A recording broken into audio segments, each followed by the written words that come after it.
2026 में अधिक मास यानी मल मास कब से कब तक लग रहे हैं और इनमें कौन सा कार्य है जो नहीं करना चाहिए और क्या करें और क्या नहीं करें, किसकी पूजा करनी चाहिए, इसमें पूजा पाठ करने का क्या फल होता है, कौन सा उपाय करें जिससे आपकी हर मनोकामना पूर्ण हो। तो ये सभी जानकारी जानने के लिए आप हमारी वीडियो में बने रहें अंत तक। और भगवान विष्णु की हरि की कृपा पाना चाहते तो कमेंट में जय श्री अवश्य लिखें ताकि भगवान श्री हरि की आप पर कृपा बनी रहे। दान पुण्य करने से या फिर पूजा पाठ करने से कितने गुना फल मिलता है? करोड़ों गुना फल मिलता है अन्य पूजा की अपेक्षा इस मल मास में पूजा करने से। चलिए जानते हैं मल मास कब से शुरू हो रहे। तो 2026 में अधिक मास, जिसे मल मास या पुरुषोत्तम मास भी कहते हैं, ये कब से शुरू हो रहा है? तो 17 मई 2026 यानी रविवार से शुरू होकर 15 जून 2026 यानी सोमवार तक रहेगा। ये जेठ माह में पड़ रहा है, जिससे 2026 में जेठ का महीना 60 दिनों का होगा और ये महीना भगवान विष्णु को समर्पित है। आध्यात्मिक साधना और दान के लिए अत्यंत पवित्र माना जाता है। अधिक मास यानी मल मास 2026 का महत्व, धर्म और महत्व, इसे पुरुषोत्तम मास कहा जाता है क्योंकि भगवान विष्णु ने इस महीने को अपना नाम दिया है। मान्यता है कि इस दौरान भगवान विष्णु की पूजा करने से पापों का नाश होता है और मनोकामनाएं पूरी होती हैं। वैज्ञानिक ज्योतिषीय कारण के सौर से कि वर्ष में 365 दिन और चंद्रमा वर्ष में 354 दिन में संतुलन बनाए रखने के लिए हर 32वें महीने और 16 दिन में एक अतिरिक्त माह जोड़ा जाता है। क्या करें इस महीने में? विष्णु सहस्त्र नाम, श्री भगवत कथा, दान पुण्य, धार्मिक यात्रा करना बहुत ही फलदायी माना जाता है। क्या ना करें यानी कौन से कार्य हैं जो मल मास में नहीं करना चाहिए? नए कार्य कभी शुरू नहीं करने चाहिए। इस मल मास में एक महीने में आप कोई भी व्रत, पूजा, विधि विधान जो भी आप नया शुरू करें वो इस महीने में बिल्कुल नहीं करना चाहिए। जैसे शादी, गृह प्रवेश और मुंडन जैसे मांगलिक कार्यों को इस मल मास के महीने में बिल्कुल शुरू नहीं करना चाहिए।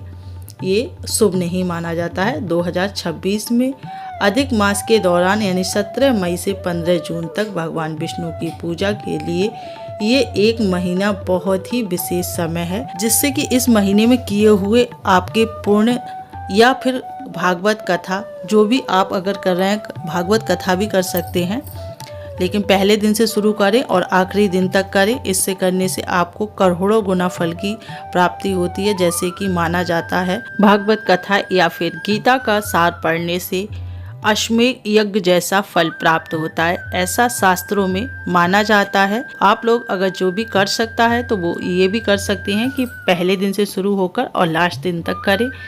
और अगर हो सके तो आप किसी नदी, सरोवर या पवित्र स्थान पर जाकर स्नान प्रतिदिन 1 महीने तक कर सकते हैं। अगर नहीं है संभव तो आप घर पर भी गंगा जल डालकर स्नान कर सकते हैं। ये मल मास कब से शुरू हुआ और क्यों शुरू हुआ, इसका भी एक कारण सतयुग में बात है। उस समय हिरण्यकश्यप जब एक राक्षस पैदा हुआ था जिसने बहुत ही अत्याचार शुरू कर दिए थे, तो इस वजह से भगवान विष्णु ने बहुत ही अत्याचारों से परेशान होने के बाद उसने ऐसा वरदान जो मांगा था, जिसके लिए सभी लोग जानते हैं और जो नहीं जानते हैं वो भी इस वीडियो में जान सकते हैं कि उसने ऐसा वरदान मांगा ब्रह्मा जी से कि जिसकी वजह से उसकी मृत्यु ना हो, ना कोई शस्त्र से, ना कोई अग्नि से, ना वायु, ना जल, ना घर में, ना बाहर, ना मनुष्य, यानी संसार में कोई उसकी मृत्यु ना कर सके। ऐसा उसने वरदान मांगा, जिसकी वजह से भगवान ने 12 महीने होते थे लेकिन उसमें 1 महीना मल मास बनाया, जिसमें उन्होंने पुरुषोत्तम मास उसको नाम दिया, जिसे भगवान विष्णु के नाम से जाना जाता है। उस अधिक मास में ही उस राक्षस का वध किया था, जिसे आप सब जानते ही हैं शास्त्रों के अनुसार कि भगवान ने अपने जांघों पर रखकर उसका धड़ चीर दिया था अपने नाखूनों से। तो तभी से ये मल मास शुरू हुआ है और आज तक वो मल मास चला आ रहा है। हर 3 वर्ष के बाद ये मल मास का महीना शुरू होता है और वो किसी भी महीने में मल मास हो सकता है। ज़रूरी नहीं है कि हमेशा एक ही महीने में मल मास बने। अधिक मास कार्तिक माह 12 महीनों में से कभी भी एक महीने के 2 महीने यानी कि 60 दिन का एक महीना बनता है, जिसे मलमास कहते हैं। मलमास के बारे में आप लोग अच्छे से जान चुके होंगे कि मलमास में क्या करना चाहिए, अधिक मास क्यों मनाया जाता है और अधिक मास में कौन से कार्य करना वर्जित होता है, पूजा पाठ करने का क्या महत्व होता है। आप कोई नया व्रत शुरू नहीं कर सकते, नया कोई कार्य शुरू नहीं कर सकते। आप पहले से कोई भी व्रत कर रहे हैं जो हमेशा करते आ रहे हैं, उन व्रत, क्योंकि पूरे महीने में वो सभी तिथियां रहेंगी जो हर एक महीने में होती हैं, तो उन सभी तिथियों में जो लोग जो व्रत करते हैं वो उन व्रत को करते रहें और उस व्रत का या उस पूजा पाठ का करोड़ों गुना फल मिलता है, जो कि अन्य महीनों में या अन्य विशेष तिथियों पर जो फल प्राप्त होता है वो फल इस महीने में यानी मल मास में, अधिक मास में अगर जो लोग भी पूजा पाठ करते हैं वो भगवान विष्णु यानी श्री हरि को प्राप्त होता है।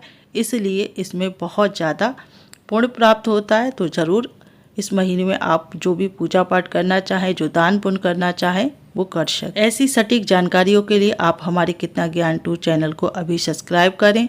वीडियो को लाइक करना बिल्कुल ना भूलें। कमेंट में जय श्री अवश्य लिखें ताकि भगवान विष्णु की आप पर कृपा बनी रहे। और जब भगवान श्री हरि की कृपा बनी रहती है तो कोई भी बाधा जिंदगी में नहीं आती। फिर मिलते हैं नेक्स्ट वीडियो में, तब तक के लिए हर हर।